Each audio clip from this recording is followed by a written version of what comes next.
In war, the moral is to the physical, as 3 is to 1. Churchill delivered this line during a parliamentary address as Britain reeled from years of attrition. It was not a poetic aside. It was a governing principle. Morale, optics, confidence. These were not secondary to battlefield results. They were battlefield results. And that belief created one of the most enduring contradictions of Allied command in World War II. On one side, Field Marshal Bernard Montgomery, methodical, cautious, politically disciplined, presiding over campaigns that bled Allied forces at a steady, sometimes staggering rate. On the other, General George S. Patton, aggressive, fast, uncontrollable, advancing so rapidly that entire German defensive systems collapsed ahead of him. One commander consumed men, the other consumed territory, and Winston Churchill tolerated one while restraining the other, not because of results, not because of effectiveness, but because of control. Mini pattern interrupt. This is not a story about tactics.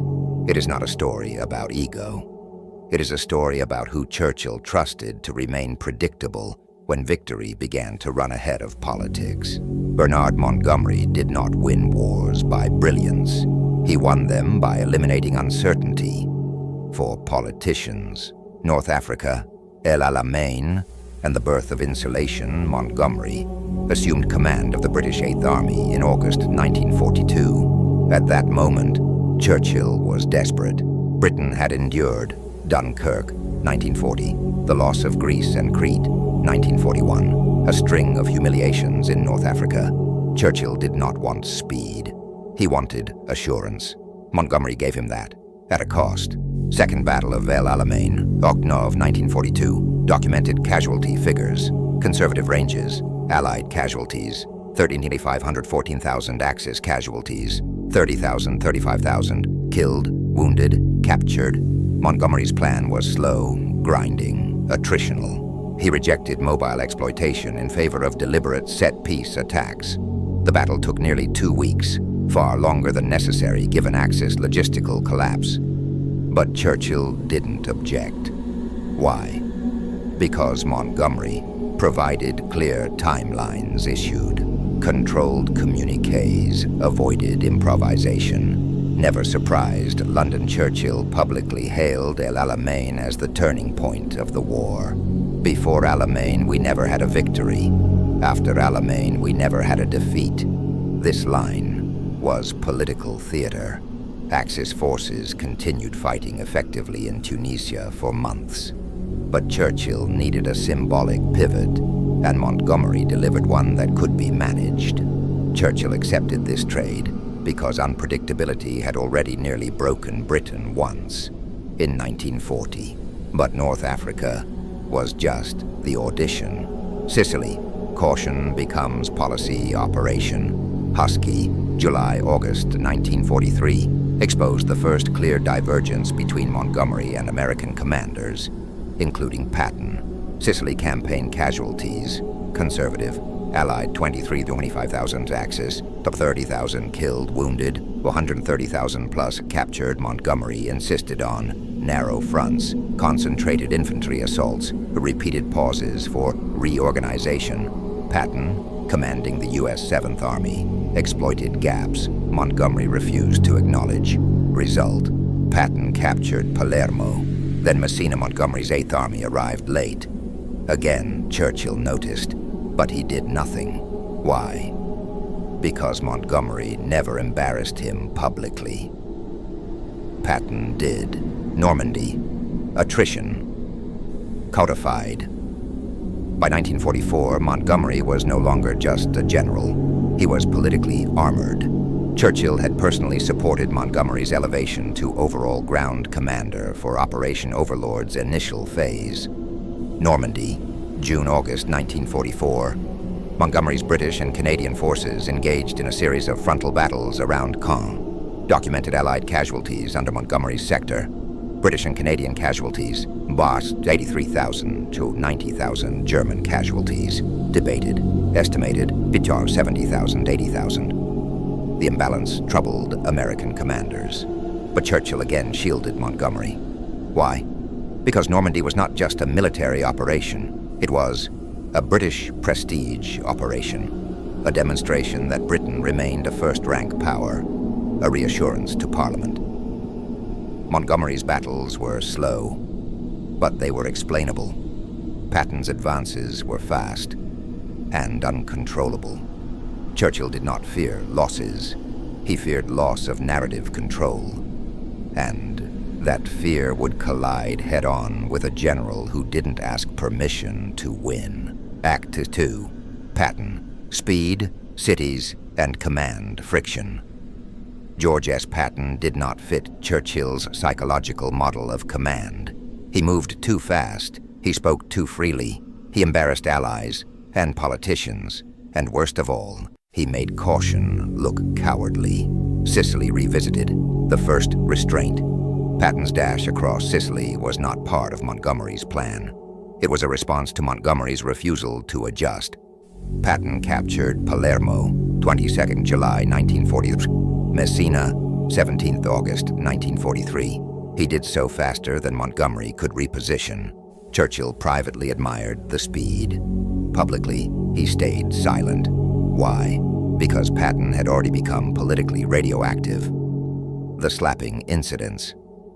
In August 1943, Patton slapped 2 soldiers suffering from combat fatigue. Churchill's reaction is documented. The unfortunate incident must not obscure the fact that General Patton is one of the most successful commanders in the Allied armies. This was not a defense.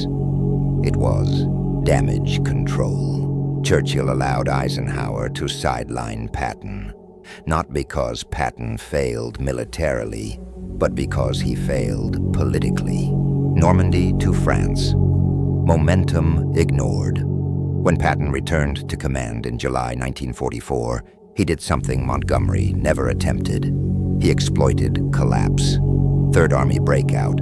Operation Cobra onward. Patton's Third Army advanced. Over 600 miles in less than 6 weeks. Liberated dozens of cities. Captured vast numbers of prisoners. Casualty comparison. Conservative. Third Army casualties. Accept 1944. 21,000, 23,000 German casualties inflicted. 100,000 plus killed, wounded, captured. The numbers were undeniable. So was the problem. Patton outran supply lines, Allied command structures, political comfort zones. Churchill grew uneasy, not because Patton was losing men, but because Patton was winning without permission. The restraint tightens. Patton requested fuel to continue east. Montgomery received priority. Result: German forces stabilized. The war extended into winter casualties mounted across all fronts. This was not accidental. Churchill preferred a slower war he could manage to a faster one he could not. But what did Churchill actually say when the doors were closed? Acted shrewd. Churchill, public praise, private doubt. Churchill's genius was not duplicity. It was compartmentalization. Public Churchill. In speeches, Montgomery was the model. A battle won by planning and discipline. Churchill, House of Commons, 1944, re-Normandy. Patton was rarely mentioned, not because he was unknown, but because he was unmanageable. Private Churchill. In war cabinet discussions, the tone shifted. Churchill repeatedly emphasized unity of command, alliance harmony. The danger of American recklessness. This was not anti-American sentiment. It was fear of loss of British influence. Montgomery kept Britain central. Patton made Britain look slow. Documented versus debated. Documented. Churchill shielded Montgomery from removal. Churchill approved Patton's restraints. Churchill prioritized alliance optics. Debated. Whether Churchill believed Montgomery was militarily superior, whether fuel denial alone prolonged the war. Mythologized that Montgomery saved lives through caution. that Patton was strategically reckless. Churchill did not choose between methods. He chose between personalities. This was not a military decision. It was a political one. By late 1944, the Allies faced a choice: continue bleeding forward, slowly, under commanders who reassured politicians, or unleash momentum that threatened to end the war before the alliance was ready for the peace. Churchill knew exactly what he was doing, and the consequences of that choice still shape military doctrine today. Act of war, attrition versus momentum, the strategic trade-off. Wars are not lost by bad tactics. They are prolonged by good politics. By late 1944, the Allied war effort in Western Europe had reached a paradox. They had air superiority, numerical superiority, industrial superiority. What they lacked was strategic nerve. Montgomery's model controlled attrition. Montgomery's doctrine, by this stage, was fully institutionalized. Its core assumptions: break the enemy slowly, avoid operational risk, maintain airtight coordination, keep political leadership reassured. This approach dominated Normandy, post-Caen, market garden planning. The slow grind toward the Rhine. Operation Market Garden, September 1944. Market Garden was Montgomery's one gamble, and it failed. Documented casualty figures: Allied casualties, 15,000, 17,000 German casualties, 7,500, 10,000. The operation overestimated airborne survivability, underestimated German recovery, relied on rigid timing. With no flexibility, Churchill supported it, reluctantly, because it was Montgomery's plan, and because it promised a politically attractive outcome, a quick end under British leadership. It failed. Churchill did not remove Montgomery. Why? Because failure under control was preferable to success without it. Patton's model: exploitation of collapse. Patton's doctrine violated every instinct Churchill had developed since 1940. Patton believed speed reduced casualties, momentum destroyed enemy morale, hesitation was deadlier than risk. This was not theory. It was observable. Lorraine Campaign and the drive east. Even while fuel-starved, Patton continued to apply pressure.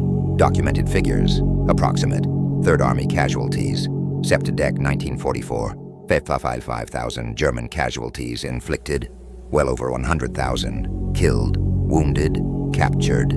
Despite this, Patton was constantly restrained, fuel limited, redirected to support slower fronts, not because he was failing, but because he was breaking the political rhythm of the war. The Ardennes interruption, when momentum was needed. December 1944. The Germans launched the Ardennes counteroffensive. This moment exposed the cost of Allied caution. Churchill was alarmed. Montgomery took over northern forces again. Patton pivoted his entire army in days. Patton's 3rd Army response: executed a 90-degree pivot, relieved Bastogne, restored Allied initiative. Churchill publicly praised the recovery. Privately, the lesson cut deeper. Patton had just proven that speed and initiative saved lives, not caution.